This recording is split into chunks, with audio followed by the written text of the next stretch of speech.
All right, I'm TJ with Smith & Nephew, and this is our hip distractor here at Wesley Chapel. We have Dr. Romali utilizing this bed. It's pretty simple to put on. You can put it on any bed, but I like the birch told. You take the head of the foot off and you tuck away these arms with the remote. Make sure they're all the way docked away. There's 2 black row clamps. You put them on the bed like you do anything else. And then when you put this attachment on, you want to make sure you have at least an inch of space here because we're going to pull traction and we don't want this to slip through. So giving yourself this much space allows that not to happen. This piece is reversible. There's Velcro here. So whether you're doing a right or left, you can flip it and then you just Velcro it back down. The patient will go to sleep on the stretcher and then we'll bring them over when it's time. The pad is disposable, but it goes in on the operative side, right? We bring these in day of or the day before. And then we have a pink hip kit that you guys are familiar with because you guys use the pink hip kit for other stuff, or pink pad set. There's 2 boots. There's a little bridge right here. That's what gives you the telltale sign that that's gonna go up the Achilles or up the calf. Pretty simple. You put them on the stretcher after the patient's asleep. Make sure you take off the yellow socks because the foot will slip if you don't do that.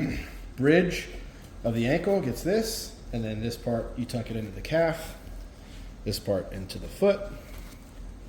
That's that. And then the 2 leg attachments, if you come right down here, you'll see this little icon, righty-tighty, lefty-loosey. We make sure these are locked in. And then on the non-op side, well, let's just say we're gonna put the patient in the boots.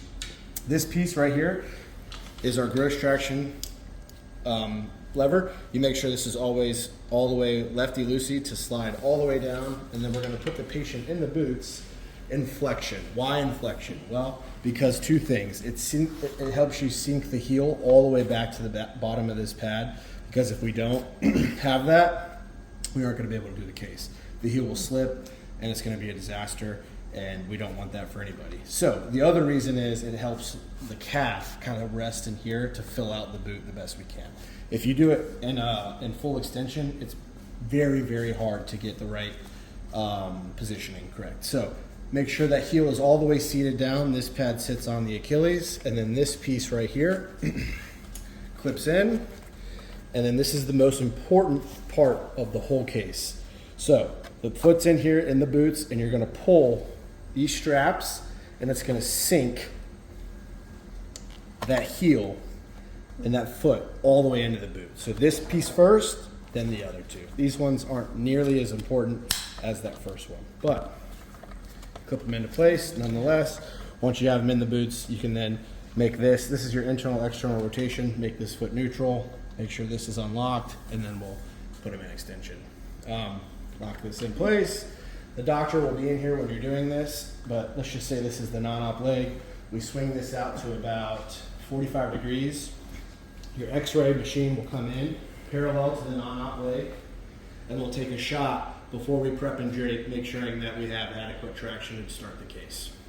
Operative leg, most important piece is the same thing, this calcaneus pad, and making sure the heel is adequately seated. Again, we'll put them in the boots.